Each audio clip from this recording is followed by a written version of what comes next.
Tani Vlog Channel.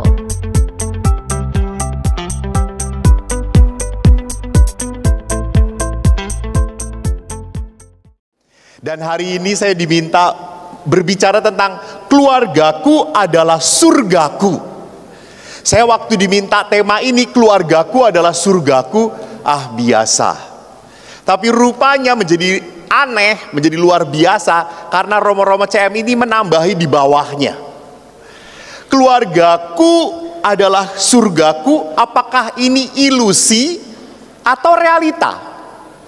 Apakah ini palsu atau beneran? Jadi Bapak Ibu, mari kita lihat ilusi dan realita. Keluargaku adalah surgaku. Saya mau mengatakan sama. Kalau kita berpikir bahwa keluargaku adalah surgaku itu ilusi, omong kosong, bohong. Karena yang terjadi, Romo, hidup bersama dia itu musibah, Romo, musibah. Pagi, siang, malam. Apalagi konon para suami itu konon, makin lama makin budek kalau mendengar suara istrinya. Betul Pak? Betul. Tapi kalau mendengar istri orang lain enggak budek. Kenapa bisa terjadi seperti itu? Gitu ya. Karena hidup dengan Anda. Gitu ya. Jadi ilusi keluarga surgaku kalau dua-duanya diem saja. Apakah menjadi pastor itu bahagia? Berkat dari Tuhan. Menjadi pastor itu tidak akan bahagia, tidak akan menjadi berkat kalau diem saja.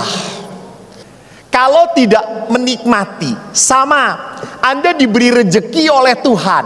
Nih, samcan hao ce sencing ping ha. Lalu Anda cuma ngeliatin doang. Apakah itu adalah kenikmatan? Tidak. Anda harus ambil, nikmati, baru ini menjadi berkat. Nah itu. Jadi orang pun sama. Orang bisa melihat keluarga itu surgaku kalau mau melakukan sesuatu. Kalau mau melakukan hal yang terbaik untuk pasangannya. Saya pernah seminar tentang hidup berkeluarga juga dengan Romo yang bekerja di komisi keluarga. Lalu Romo itu berkata, ibu-ibu ingat, harus selalu tampil menarik di hadapan para suami. Jangan roll di sini gitu ya. Kelambine bolong-bolong, ambune pesing. Suami belenger, jeleh. Tolong ibu-ibu itu tolong bagaimanapun harus maca, make up, supaya suami itu diberikan yang terbaik. Sudah kalau makin lama, makin tua, gak perlu terlalu lama, sebentar saja. Yang penting di make up. Terus setelah Romo itu selesai, saya bagian memberi renungannya. Terus saya berkata, Romo ini tidak pernah jadi perempuan. Karena perempuan itu makin tua makin lama macaknya. Karena baru 2 menit pecah-pecah, tambah lagi 2 menit pecah-pecah lagi gitu ya. Saya pernah ngelihat encim-encim itu pakai lipstik 5 menit bleler. Kayak vampir kata saya itu. Kata saya itu, Mbok Cim, pakai yang waterproof, kata saya itu. Habis Romo, habis apanya? Ciennya, meyo cien. Jadi saudaraku yang terkasih, ingat, keluarga menjadi sebuah surga kalau semua mau berpartisipasi. Tidak bisa keluarga itu menjadi surga kalau cuma emaknya doang yang ribut, bapaknya doang yang ribut. Enggak. Karena hidup perkawinan seperti membangun jembatan. Dari sisi A, sisi B, nyambung. Begitu. Dan beratnya apa? Kalau kita mau membuat dua-duanya berusaha supaya punya keluarga yang baik, surga. Yang terjadi seringnya bukan bersatu, malah bercabang. Karena istri dan suami adalah dua pribadi yang berbeda. Istri dari keluarga seperti apa? Suami dari keluarga seperti apa? Suami punya luka batinnya, istri juga sama. Suami punya cara ekspresi cintanya beda dengan istrinya. Dan bukan hanya itu, pria dan wanita pun sesungguhnya tidak cocok. Sewaktu pacaran, semua terjadi dicocok-cocokkan.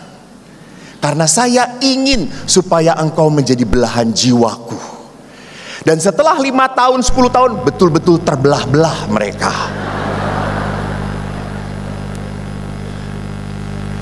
Pak, bayangkan pria dan wanita beda sekali. Pria itu kalau punya masalah, apa yang akan dilakukan oleh pria? Diem, dia diem, meneng. Maka istrinya sotoy, langsung ngomong, papa punya masalah apa? Ngomong, bojomu ngomong, maturo gitu ya. Lalu suami, apaan sih gitu ya, nggak punya masalah gitu, kelihatan punya masalah. Iya, saya tuh bermasalah kalau ngelihat engkau. Kan saya pernah ketemu bapak-bapak di Bandung. Bapak-bapak itu waktu makan-makan tiba-tiba neraktir kita. Dan pas neraktir, saya lihat dompetnya terbuka dan ada foto istrinya. Edan, itu jarang banget. Biasanya yang saya lihat para romo, foto ibunya, di baliknya mantannya. Lalu saya itu ngomong, Pak, saya kagum sama bapak ini selalu kemana-mana bawa foto istri. Iya Romo, gila, sayang ya Pak. Bukan Romo. Kenapa? Romo tahu pekerjaan saya itu berat, penuh masalah. Tapi di saat masalah itu berat, saya selalu buka dompet. Lalu saya lihat, masalah berat saja bisa saya hadapi. Masa cuma kayak gini saya menyerah? Nggak, isah gitu ya. Jadi bapak ibu lihat, pria selalu punya masalah akan menarik diri. Wanita beda. Maka tadi saya juga lihat di sini bapak-bapak itu pas nunggu masuk, apa yang terjadi? Diem. Campiro, boh. Besok por ini, bojo. Dipaksa, Lo ra iso ngelawan, modar aku yang ngelawan. Beda dengan wanita. Wanita itu kalau ketemu temannya, hai, semua dibahas. Persekutuan Anis dengan siapa? Si Jine Hashim langsung dibahas. Membahas romonya, membahas semuanya. Maka Bapak Ibu, saya selalu mengatakan, kalau perempuan punya masalah, dia akan ngomong. Dan masalah Anda akan terdengar di Keuskupan Surabaya semuanya. Maka kalau perempuan itu selalu banyak temanya. Saya itu kalau dengan romo-romo banyak diemnya gitu ya. Setelah ngomong, menang. Salam Maria penuh rahmat Tuhan sertamu. Dapat tema lagi, ngomong lagi. Kalau ibu-ibu tuh semua temanya penuh banget. Sehingga istilah saya selalu, di mana 2 atau 3 wanita berkumpul, Yesus pergi dari situ. Karena Yesus tahu nggak akan didengerin sama wanita ngomong sendiri gitu ya. Jadi memang perempuan masuk dalam hidup perkawinan, perempuan akan banyak bicara, dan pria hanya mendengarkan. Saya waktu seminar di luar pulau, ketemu seorang bapak sudah hampir 30 tahun perkawinan. Dia mengikuti seminar. Terus saya tanya, Pak, sudah berapa lama hidup dengan ibu? 30 tahun Romo. Bagaimana Pak hidup dengan ibu? Langsung dia, maksudnya berat Pak. Kenapa Pak? Ibu itu ngomong terus Romo. Azan maghrib aja ada waktunya Romo. Ibu itu kaset nggak pernah berhenti. Untungnya saya tidak pernah punya tip Romo. Istri saya saja khotbah ngejegur terus gitu ya. Lalu bagaimana? Ya sudah, saya dengerin. Lalu ya lebih menderitanya, saya selalu disalah-salahkan. Istri itu Romo adalah adalah pribadi yang tidak pernah bisa salah. Maksudnya Pak, Yai Romo, kalau suami salah, suami harus minta maaf kepada istri karena suami salah. Tapi kalau suami istri dan istri salah, istri akan ngomong begini, saya salah karena kamu kayak gini ya, karena kamu kayak gini. Jadi kesimpulannya, kalau istri salah, tetap suami yang salah, maka suami yang harus minta maaf. Jadi perhatikan di sini, seringkali apa yang terjadi bahwa pria dan wanita disatukan sungguh berbeda. Lihat dalam seksualitas pun sama. Bapak Ibu, saya baru baca buku tentang seksualitas, menarik loh. Di buku itu tertulis bagus. Para selibat, para suster, ingat, para pastor selalu digoda untuk berhubungan kelamin. Selalu tergoda. Tetapi suami istri selalu digoda oleh iblis untuk tidak berhubungan kelamin dengan pasangannya. Maka tidak aneh kalau di meja konsultasi baru pernikahan 5-10 tahun sudah datang kepada Romo, saya sudah tidak mau begitu-begitu lagi. Sudah anak ada cukup, sudah. Lalu suami kemana Bu? Saya suruh jadi Romo saja ya, boleh ya? Silakan masuk CM, jangan OSC, CM saja. Gitu ya. OSC tidak menerima barang bekas, kata saya itu. Dan kenapa sampai seperti itu? Ibu itu mengatakan, saya merasa dipaksa Romo, saya merasa tidak dicintai. Suami saya itu begitu kalau udah ada nafsunya langsung Romo. Ya, ayo cepat mah, buka baju. Dan di buku itu bagus banget Bapak Ibu, Bapak-bapak, saya ajarin ya. Istri Anda itu beda dengan Anda. Laki-laki itu onnya cepet, baru buka kutang nyangklek aja udah. Gitu. Siap menerkam siapapun. Tak peduli itu pembantu. Ada gambaran yang menarik, suami itu seperti water fountain. Water fountain itu sekali ceklek langsung mancur. Tapi perempuan itu seperti sumur, harus ditimba pelan-pelan.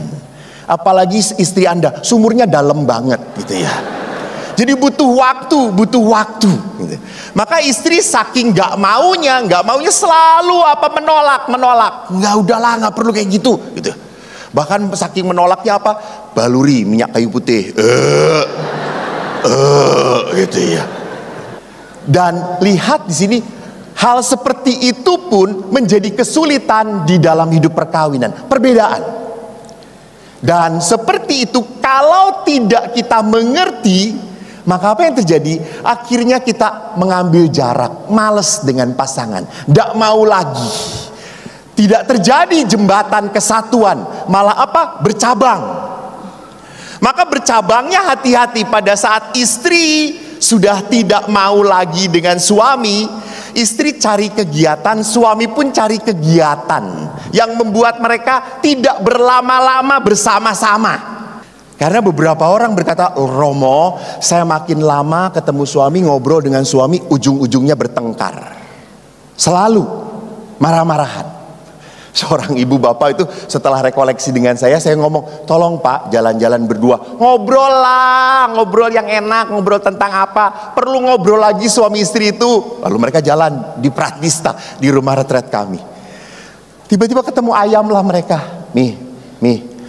Lalu si maminya berkata, apa? Mi, lihat ayamnya lucu ya. Gitu.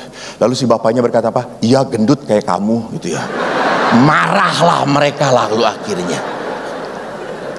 Jadi perhatikan, seringkali beberapa orang mau ketemu suaminya tidak ada energi lagi, tidak ada gregetnya lagi.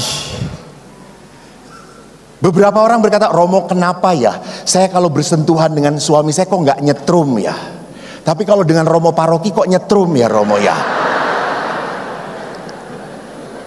Jadi hati-hati, ada apa ini? Ada apa? Bisa terjadi luka yang Anda simpan kekesalan yang Anda simpan, kejengkelan yang ada di dalam batin Anda. Sehingga kalau namanya kejengkelan, jangankan ngobrol, ketemu aja sudah males. Sehingga beberapa istri itu kalau sedang bekerja di rumah, tiba-tiba mendengar mobil atau motor suaminya masuk, langsung berkata, si borokokok datang lagi ini. Jengkel lagi, mulai marah lagi, merasa tidak nyaman. Karena apa? Menyimpan luka. Kalau menyimpan luka, maka akhirnya bercabang. Daripada di rumah ribut terus, ya sudah, pelayanan saja. Hati-hati, hati-hati. Pelayanan tidak serta-merta baik. Bisa terjadi ini adalah sebuah pelarian. Daripada ketemu suami yang kayak gini, lebih baik ketemu suami orang. Suami pun gak mau kalah. Akhirnya apa? Cari hobi, cari reuni. Maka saya suka aneh, reuni kok sebulan sekali? Itu kan aneh toh ya. Dan reuni, masa reuni duaan? Itu bukan reuni, itu cinta lama belum kelar-kelar. Jadi di sini kita perlu perhatikan bahwa dua pribadi yang disatukan Tuhan ini dulunya cocok, dulunya matching, tetapi di dalam perkawinan menemukan sebuah hal-hal yang tidak menjadi kelekatan. Nah, mari kita perhatikan seperti apa hidup perkawinan. Kok jadinya seperti itu? Saya tertarik untuk mengatakan di dalam hidup perkawinan, high expectation but low preparation. Kita lemah. Bapak Ibu, ingat, saya itu sebagai pribadi lemah. Ya, lemah. Tapi tidak hanya lemah, kita pun ada godaan. Kalau kita cuma lemah doang, tidak ada godaan, biasa-biasa saja, biasa-biasa saja. Tapi karena kita itu lemah dan ada godaan, maka bisa jatuh. Ingat, Adam dan Hawa. Hawa jatuh karena ada siapa? Iblis. Iblis. Tidak ada iblis, Hawa tidak akan jatuh. Maka kita ada godaan. Maka prinsipnya apa di dalam godaan? Kita lupa. Berhadapan dengan godaan, you kill the snake, don't talk with the snake. Matikan iblis. Jangan ngobrol dengan iblis. Anda ngobrol dengan iblis, jatuh. Hawa ngobrol dengan iblis dan jatuh. Maka Bapak Ibu ingat, dengan godaan hanya satu, hindari, hindari. Saya pun suka kadang-kadang sebagai imam, toh para ibu ini datang ke pasturan tidak sadar bahwa imam ini masih pria sejati, cuma belum terbukti. Datanglah ke pasturan, roknya pendek naik ke sini, ininya turun ke bawah. Ya Tuhanku Yesus. Saya pernah konsultasi dengan ibu-ibu seperti itu, bagaimana kata saya tuh. Saya akhirnya melihat ke atas gitu ya. Bu, begini Bu, kata saya tuh. Romol, tatap wajah saya. Iya, tatap kata saya itu. Saya jadi gagal fokus kata saya. Jadi saya harus berani mengatakan tidak. Saya dalam konsultasi tidak pernah mau. Beberapa ibu-ibu, Romo tolong saya sedih, bisa dipeluk Romo? Enggak bu. Kenapa Romo? Saya ketagihan. Kan memeluk dalam Yesus, gua beda, kata saya itu. Saya harus tahu jarak gitu. Tidak bisa. Pernah saya di rumah retret, saya sedang beres-beres, tiba-tiba seorang anak loncat ke punggung saya. Romo gendong ya. Kenapa? Kata saya, kelas 5 SD. Kenapa perempuan? Kenapa? Aku udah gak punya papa Romo, ingin ngerasain digendong papa. Oh ya oke. Asal jangan mama kamu. Kenapa Romo? Hatiku berdebar-debar kalau mamaku. Jadi lihat, belajar untuk berani ngekat. Tidak bisa kita tawar-menawar dengan yang namanya setan. Kalah kita. Saya coba tanya di sini, Bapak Ibu, apalagi ini pasangan suami istri dari kelompoknya tulang rusuk, sudah berapa tahun menjadi tulang belulang? Menjadi suami istri. 45 tahun. Bapak punya tetangga? Jauh. Oh, rumahnya di hutan, ya? Zaman sekarang tetangga itu tidak saling menyapa. Oh, tapi Bapak pernah ngelihat tetangga toh? Jarang.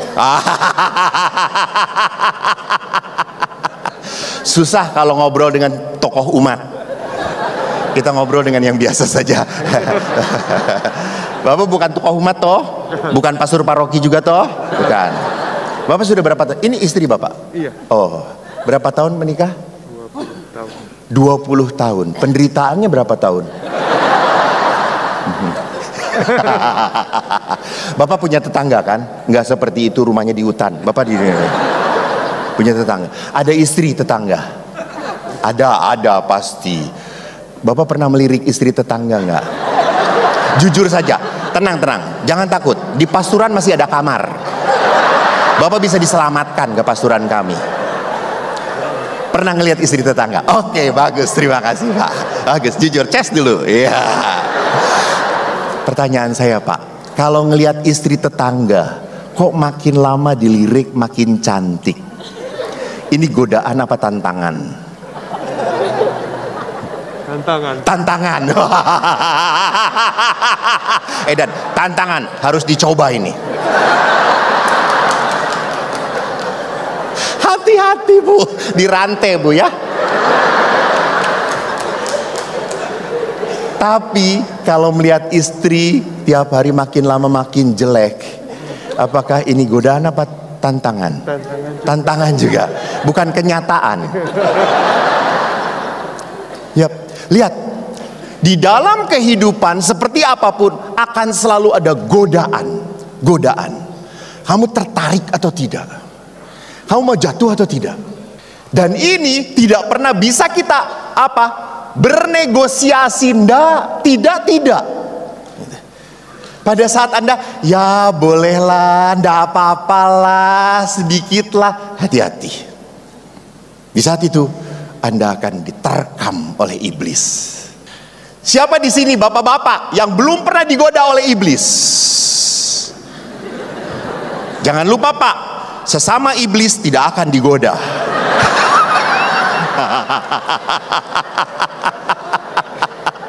Kan ada tulisan toh, sesama biskota jangan saling menyalip gitu ya.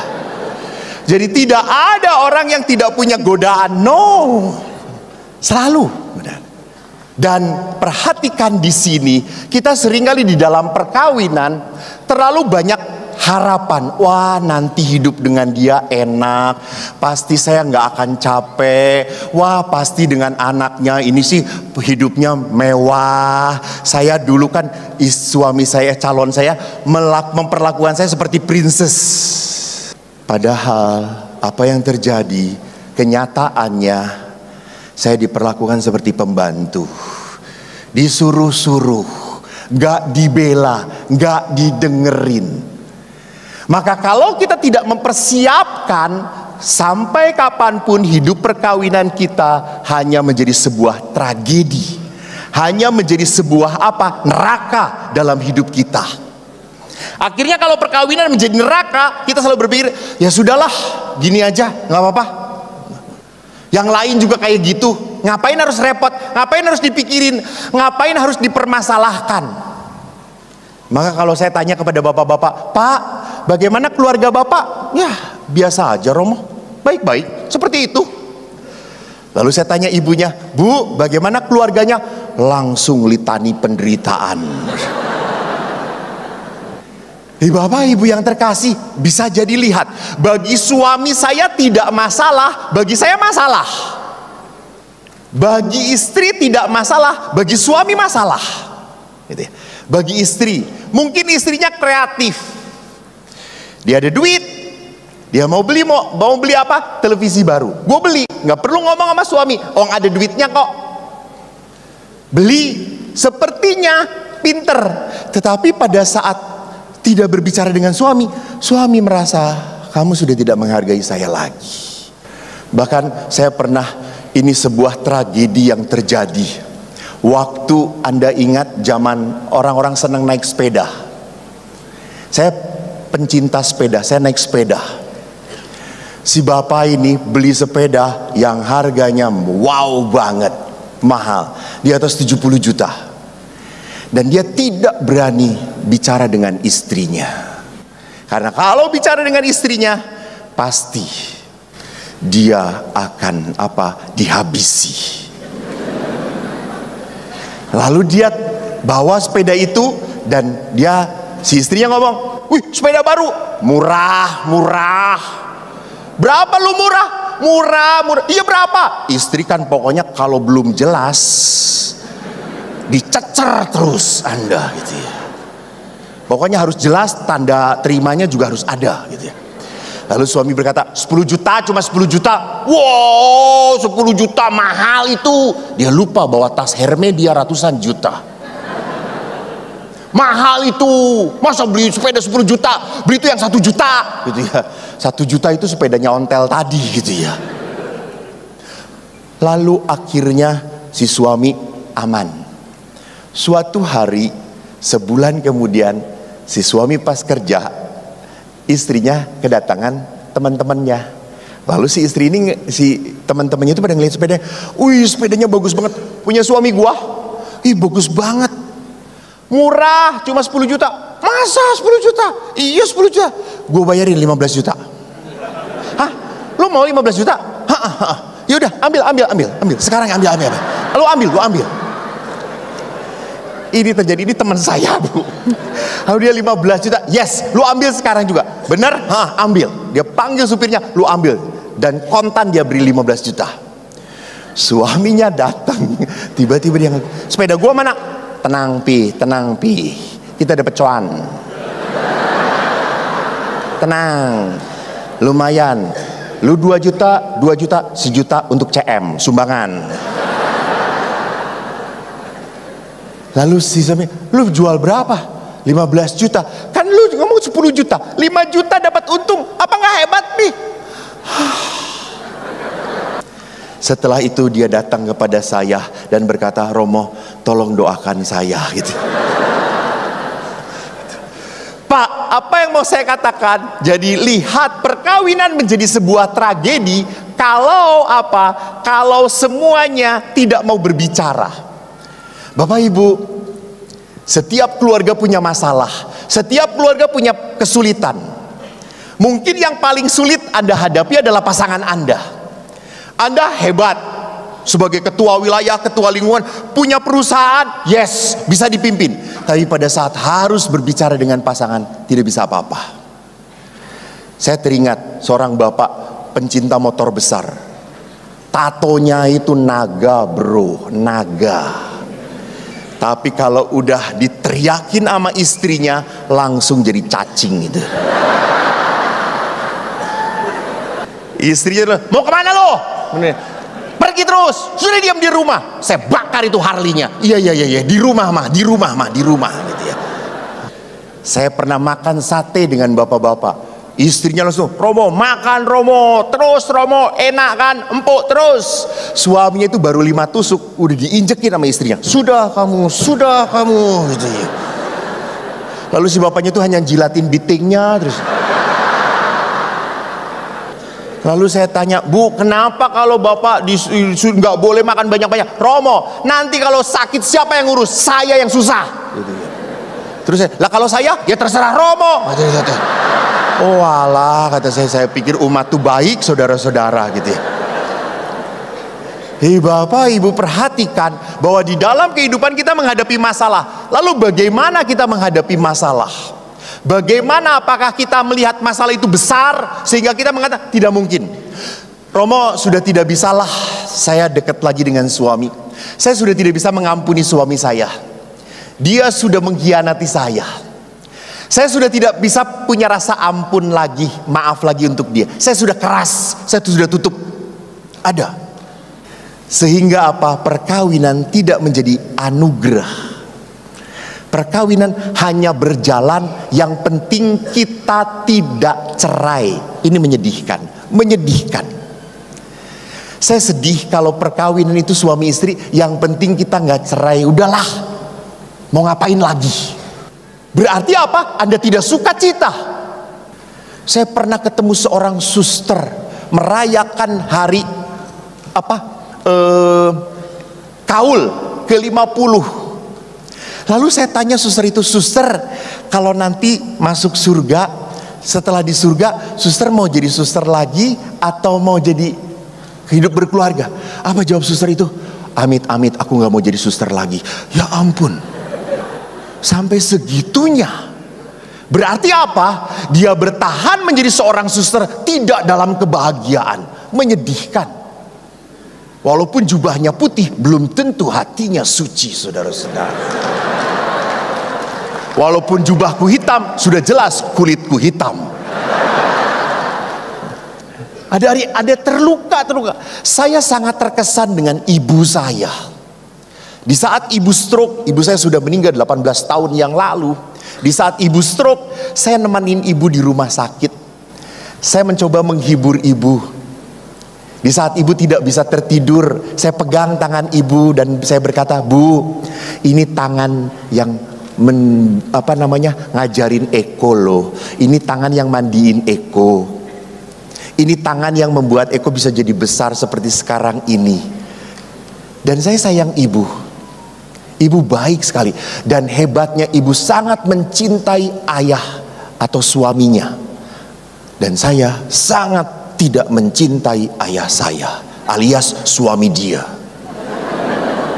Saya banyak terluka sama suami dia.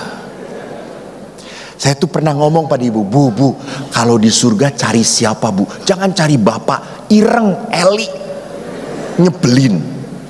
Cari yang lebih putih, Bu, supaya anaknya lebih putih. Apa kata ibu? Ora, aku nggoleh bapakmu. Aku nggoleh bapakmu ki ape. Lalu saya berkata, enggak. Tapi lihat di sini, ibu bisa melihat bahwa perkawinan adalah sesuatu yang tidak bisa ditinggalkan, tidak bisa dipisahkan. Dia sungguh mencintai. Maka saudara-saudaraku, mari kita belajar melihat apa suami Anda, istri Anda, masalah Anda, seperti Daud melihat masalah. Anda lihat, Daud itu melawan siapa? Goliat. Dan kalau kita lihat Daud dan Goliat, kita perhatikan, mari kita lihat poin-poin pentingnya saja. Saya kan nggak akan baca yang penting. Jadi siapa? Filistin itu melawan bangsa Israel. Mereka ada di lembah. Jadi itu mereka berhadapan seperti ini. Mereka tidak mau menyerang, karena kalau menyerang turun naik lagi itu capek. Maka mereka saling menunggu. Sehingga karena saling menunggu, akhirnya tentara Filistin memberikan inisiatif, yaitu apa? Perang 1 lawan 1. Karena di Filistin ada tentara yang jago yang bernama Goliat. Lihat, Goliat itu tingginya berapa? Tingginya 6 hasta. Kurang lebih 3,2 meter. 3,2 meter, saudara-saudara. Bajunya 5.000 shikal. Bajunya itu berarti berapa? 57 kilo. Edan, besar banget.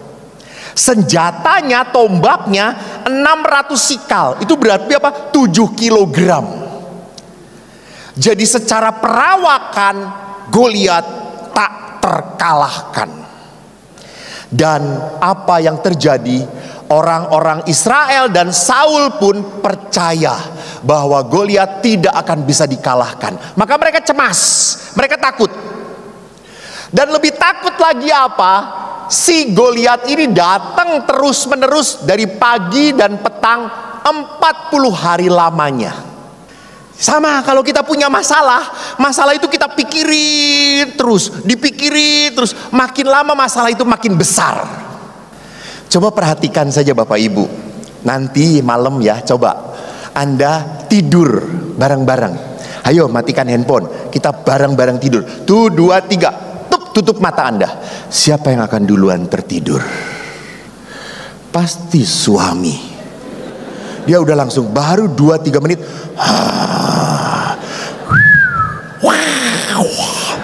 Itu sedang berkomunikasi dengan genderuwo, dengan kuntilanak gitu ya. Sedangkan perempuan, apa yang terjadi? Dia mikir, aduh itu sayur belum diberesin, aduh pintu udah dikunci atau belum ya, aduh utang di sana belum saya bayar, aduh itu sale sebentar lagi besok udah tutup, diskon. Semua dipikirkan. Perempuan itu hal kecil dipikirkan. Suami tidak pernah mikir karena kosong otaknya. Lihat tuh perempuan, lihat, Anda mau pergi kemana-mana, siapa yang matchingin baju kalau bukan istri? Pak, pakai ini. Kita sama, hitam, putih, sampai dalemannya pun semua dipikirkan. Karena apa? Wanita, semua akan menjadi pemikiran dia. Maka perhatikan, kalau kita punya masalah, setiap hari kita pikirkan, setiap kita hadapin, maka masalah itu makin menakutkan. Sama.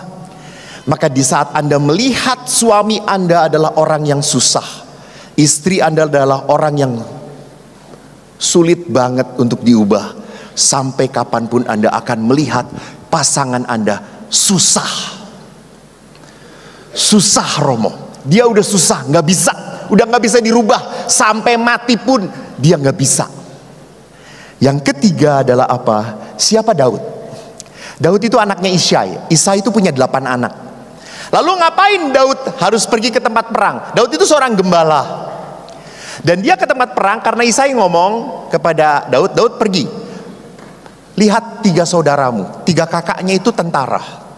Dan pada saat Daud pergi, apa yang terjadi? Daud mendengarkan tantangan orang Filistin itu si Goliat. Dan Daud percaya. Daud percaya apa? Jangan seorang pun menjadi tawar hati. Sedangkan Saul dan orang Israel berkata, tidak mungkin kau menghadapi orang Filistin. Bapak Ibu perhatikan, bedakan antara people of faith dan people of fear. Orang yang punya iman dan orang yang punya ketakutan.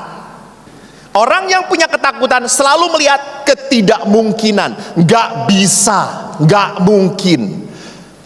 Tetapi orang yang punya iman, dia akan menghadapi bisa.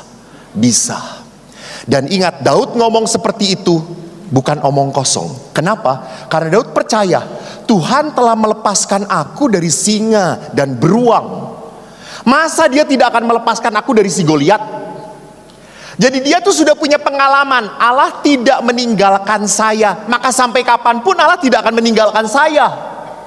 Bapak Ibu percayalah, pada saat Anda menikah pun Allah menyertai Anda. Maka sampai kapanpun Allah tidak akan pernah meninggalkan Anda. Sewaktu saya kecil, ditanya oleh ayah. Ayah berkata, kamu yang gede arep dadi apa kok? Aku harap jadi Romo. Kenapa saya ingin jadi Romo? Karena saya sejak kecil kalau misa itu ayah ngajak anak-anaknya duduk di depan. Neng harap kabeh. Dan kita di depan. Dan ayah dan kita itu harus diem, dengarkan. Dan Romo yang mimpinnya Romo Belanda, ngomongnya nggak jelas. Sehingga saya itu nggak ngerti apa-apa gitu ya. Saya tuh cuma ngomong apa sih? Nanti kalau tua saya gantikan gitu ya. Dan walaupun Romo itu khotbahnya nggak jelas, saya ngelihat ayah saya kagum saya. Ayah itu selalu kalau ngelihat khotbahnya Romo, sampai saya ngelirik, Edan ngerti kata saya itu. Sepulang ke rumah, saya itu tanya jalan dengan ayah, apakah ayah itu mengerti toh manggut-manggut mendengarkan khotbahnya Romo? Yora, aku kurang ngerti gitu. Lah kenapa manggut-manggut? Sopan sopan. Mbek Romo ki sopan. Wah, sejak itu saya mau jadi Romo, biar ayah tunduk pada saya. Dan waktu saya mengatakan saya mau jadi Romo, ayah langsung berkata, ndak mungkin kamu ini bodoh, ndak mungkin. Romo itu harus pinter. Seperti kamu nggak bisa jadi Romo. Biarin ayah. Nanti kalau saya jadi romo khusus untuk orang-orang bodoh. Dan Tuhan mendengar doa saya. Saya tidak mengatakan Anda bodoh ya. Yang bodoh tuh panitia ngejar-ngejar saya untuk datang ke sini. Dan Bapak Ibu, apa yang terjadi?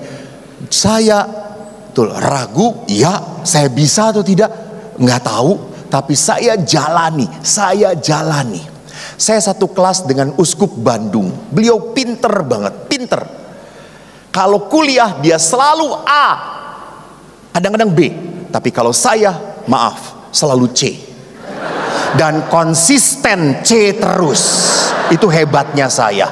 Uskup tuh enggak konsisten, A, B, A, B. Saya C terus. Itu kebanggaan saya. Maka pas lulus pun, Uskup itu cum laude. Dengan pujian, saya cum miserere. Karena belas kasih dosen saya lulus. Saya suka kagum dengan Uskup, hebat. Dia memang pinter sekali. Saya selalu iri dengan dia. Tapi suatu saat dia datangi saya. Lalu, Monsinyur, kata saya. Kok? Saya tuh suka bangga dengan Monsinyur. Apa sih, biasa aja gitu. Terus saya coba tanya, Monsinyur ini setelah jadi Monsinyur pernah ke Israel belum? Dia berkata, belum pernah kok. Hah, belum pernah? Iya. Kamu 4 kali Monsinyur.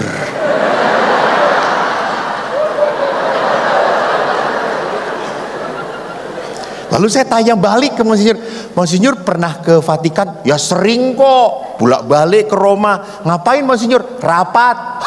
Saya rekreasi Monsinyur.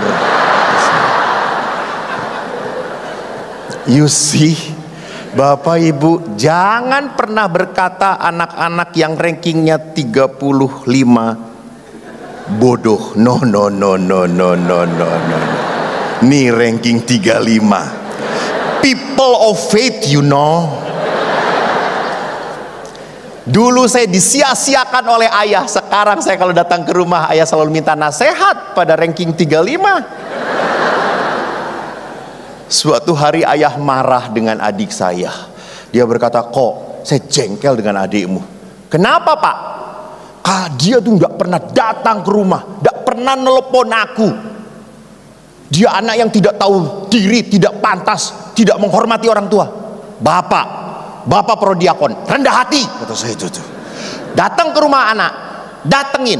Masa bapak mendatangi anak? Romo yang ngomong, pergi. Bapak Ibu, 3 hari kemudian bapak pergi ke rumah adik saya. Dan adik saya merasa puhauise, ndak enak. Akhirnya ngunjungin adik. Sekarang itu bapak selalu dengan saya sudah mulai berdamai. Kemarin ayah saya itu kan mulai 79 tahun. Dia mengeluh, kok aku kira saiki wis tua. Ya jelas, kata saya itu. Aku wis budek, ra krungu. Terus aku golek hearing aids, alat bantu dengar. Aku tuku, edan, duwe to Pak, duwe. Terus aku tuku tak pikir ki murah. Lah piro Pak? 18 yuta. Hah? Tuku piro? Siji apa loro? Loro ini budak. Bapak ini budak kok keterlaluan, kata saya itu. Terus tak pikir ki ming 5 yuta 6 yuta. Loh, wong sisane gak arep nganggo apa? Untukku wis ra ono. Wis ompong. Aku arep tuku gigi palsu. Terus ya saiki tetep ompong, entek duitku. Ya wis Pak, tak tukokke. Beli apa kok? Gigi palsu. Kamu punya banyak duit? Iya, tenang aja. Kita beli gigi palsu yang second ya Pak. Emang ada kok? Ada, orang meninggal kan gak dibawa gigi palsunya, kita beli yang bekas orang meninggal gitu ya. Lalu bapak berkata, kamu kurang ajar ya. Dulu dilukai ayah, sekarang melukai ayah gitu ya. Oh tidak Pak, itu bukan luka. Saya percaya Tuhan memberkati saya. Lalu saya kasih uang bapak saya, cukup besar. Nih Pak, untuk beli gigi palsu. Pasti nggak beli second, yang baru juga bisa. Lalu bapak berkata, wih akeh tenan kok. Skondi, kolekte, tenang bae.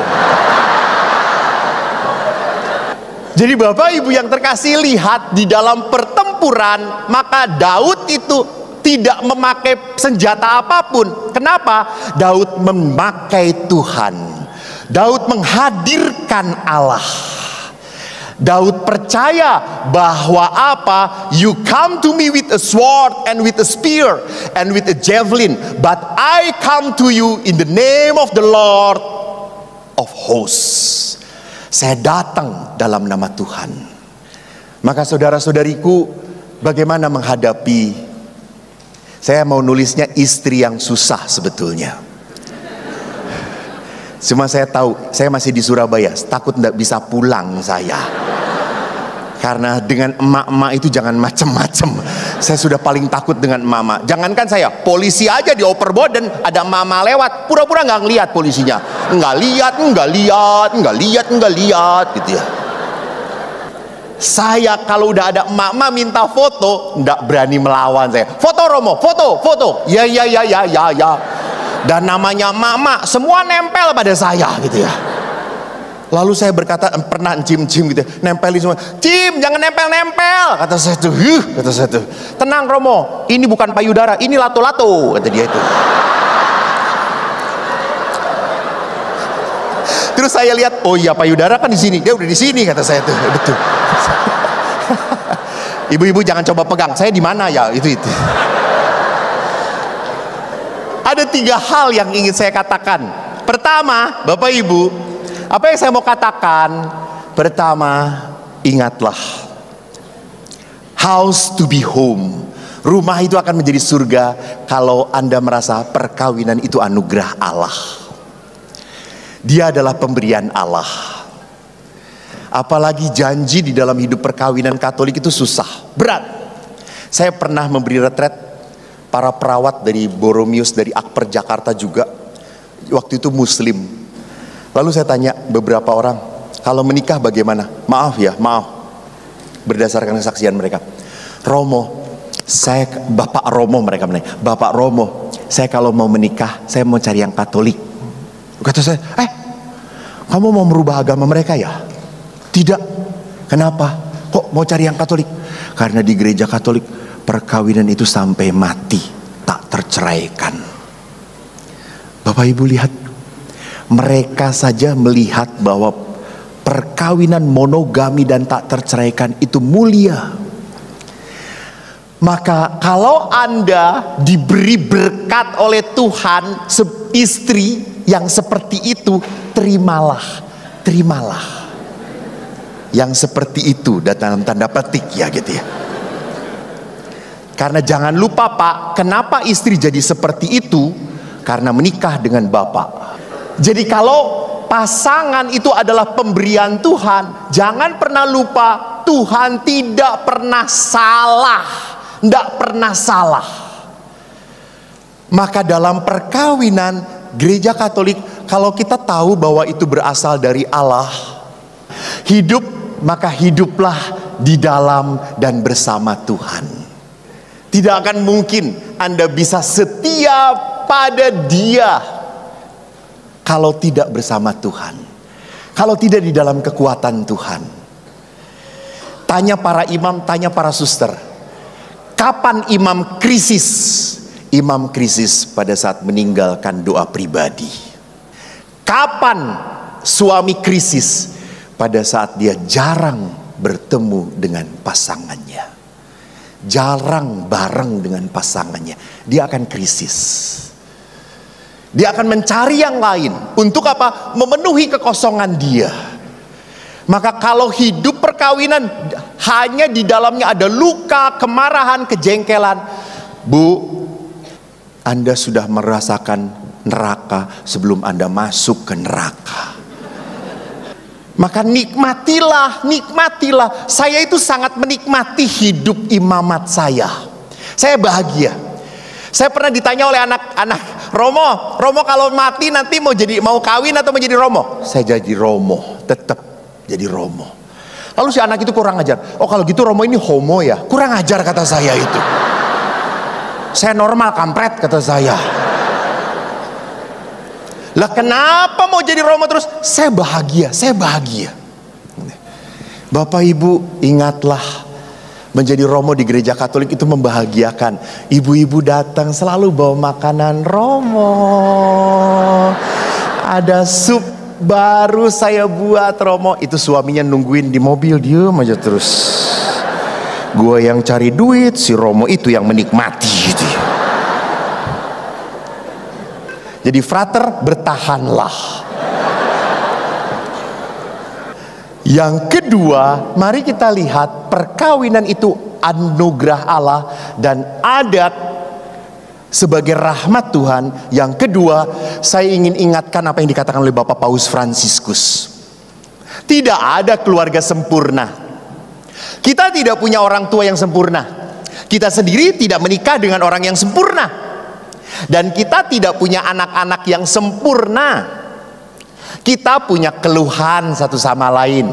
Kita kecewa satu sama lain. Oleh karena itu, tidak ada pernikahan yang sehat atau keluarga yang sehat tanpa pengampunan. Jadi yang kedua adalah apa? Ampunilah selalu pasanganmu. Ampunilah. Berdamailah dengan kelemahan pasanganmu. Seorang ibu pernah ngomong, Romo, suami saya itu ya Romo, waktu pacaran ngobrol, kita terus ngomong terus. Senang cerita dia, apapun cerita. Tapi Romo setelah menikah, dia gak mau cerita lagi sama saya. Tolong Romo, nasihati suami saya.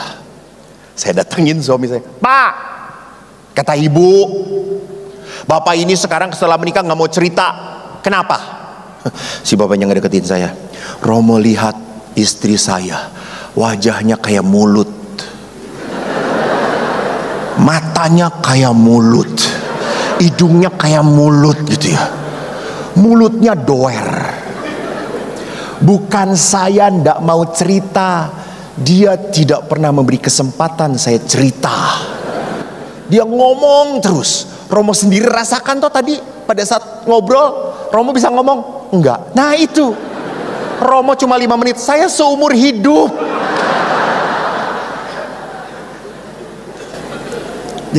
Bapak Ibu, ampuni, maafkan. Jadi kalau istri Anda mulai ngomel-ngomel, hadapin dengan doa, Salam Maria, penuh rahmat. Hadapi. Jadi orang itu mengampuni berarti apa? Berani apa? Letting go, letting go, letting go. Karena kalau Anda tidak pernah mau memberi letting go, melepaskan kemarahan, kejengkelan, kekesalan, maka hidup Anda akan dipenuhi dengan apa? Kekecewaan. Anda akan selalu merasa hidup perkawinan saya berat, hidup perkawinan saya ini susah. Di saat Anda percaya bahwa hidup perkawinan Anda berat dan susah, maaf Bu, Pak, sampai kapanpun berat dan susah. Jadi hidup perkawinannya aja berat, apalagi suruh nyumbang, lebih berat. Bapak Ibu lihatlah, di dalam pengampunan itu lihat bahwa di dalam surat Rasul Paulus yang pertama kepada jemaat di Korintus, kasih itu menutupi segala sesuatu. Jadi hal kelemahan pasangan itu hal kecil. Ini hal yang tolong jangan dibiasakan ya. Istri itu mengeluh kepada pasangan selalu, Papa tuh ndak pernah ya inget tahun dan tanggal perkawinan kita. Papa tuh selalu nggak menepati janji. Halo, jangan pakai kata ndak pernah dan selalu. Pastikan suatu saat dia pernah juga. Ndak selalu kayak gitu. Jadi itu sudah kritik, itu sudah menyakitkan.